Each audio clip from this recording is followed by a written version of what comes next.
இந்த படத்தை திட்டமிட்டே மத்திய அரசு தடை பண்ணுதுன்னு நீங்கள் நினைக்கிறீங்களா? ஏன்னா ஒருவேளை இந்த படம் வெளியே வந்தால் அதில் மதத்தை புண்படுத்துகிற மாதிரி கருத்து இருக்குன்னு சென்சார் போர்டு குற்றச்சாட்டு வச்சுருக்கு.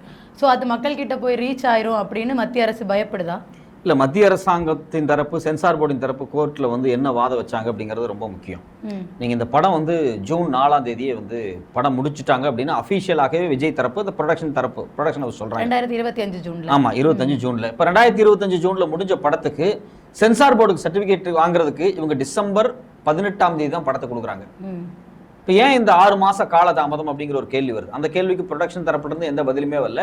இதுக்கு இடையில அவங்க ட்ரெய்லர் ரிலீஸ் பண்ணாங்க தெரியுங்களா, படத்துக்கு முன்னாடி. அந்த ட்ரெய்லர் ரிலீஸ் பண்ணும்போது கூட கரூரில் எப்படி வந்து பஸ் மேலே, கரூர் மட்டும் கிடையாது, அவர் வந்து இந்த தொகுதிகளில் மக்கள் பிரச்சாரத்துக்கு போனப்போ பஸ் மேலே நின்று பேசினார் பார்த்தீங்களா, அதே மாதிரி காட்சிகளை அந்த ட்ரெய்லர்லையும் பயன்படுத்தியிருந்தாங்க. ஸோ இப்போ அடிப்படையில் விஜய் தரப்பு மேலே ஒரு சந்தேகம் என்ன வருது அப்படின்னா, நீங்கள் ஜூன் 4, 2025 முடிச்ச படத்தை ஏன் டிசம்பர் 18 வரைக்கும் சென்சார் போர்டில் கொடுக்கறதுக்கு நீங்கள் வெயிட் பண்ணீங்க அப்படிங்கிற ஒரு கேள்வி வருது.